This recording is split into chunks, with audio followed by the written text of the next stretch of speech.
আমরা অ্যাডমিশন শিক্ষার্থী যারা আছি, আমাদের প্রত্যেকের চাওয়া যে আমরা অনেক বেশি পড়াশোনা করব, অনেক ভালো একটা ফলাফল আমরা করার ট্রাই করব।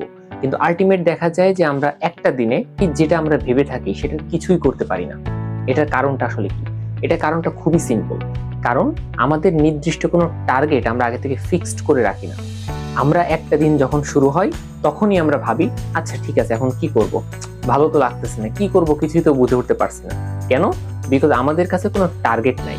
এবং ওই টার্গেট প্ল্যানটা তোমার দিনের শুরুতে করতে হয় না, ওটা করতে হয় রাতে ঘুমানোর পূর্বে। যখন তুমি রাতে ঘুমানোর পূর্বে তুমি লিখে রাখবে যে আমার আগামীকালের টার্গেট কি, ওই টার্গেটই তোমাকে সকালে দ্রুত ঘুমে ভাঙতে সাহায্য করবে।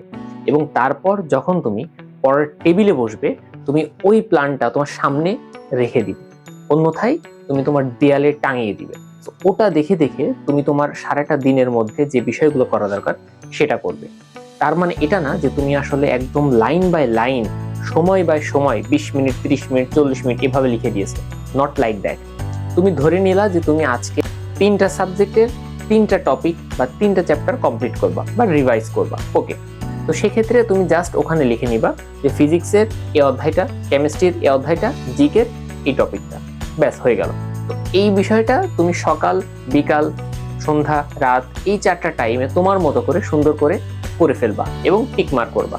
এবং দিন শেষে যখন তুমি রাতে ঘুমাতে যাবা, যখন তুমি দেখবা যে আজকের প্ল্যানটা খুব সুন্দরভাবে তুমি কমপ্লিট করছো এবং প্রতিটাতে টিক মার্ক করছে, তোমার মধ্যে আলাদা একটা স্যাটিসফ্যাকশন কাজ করবে এবং তোমার রাতের ঘুমটাও আশা করি অনেক ভালো হবে।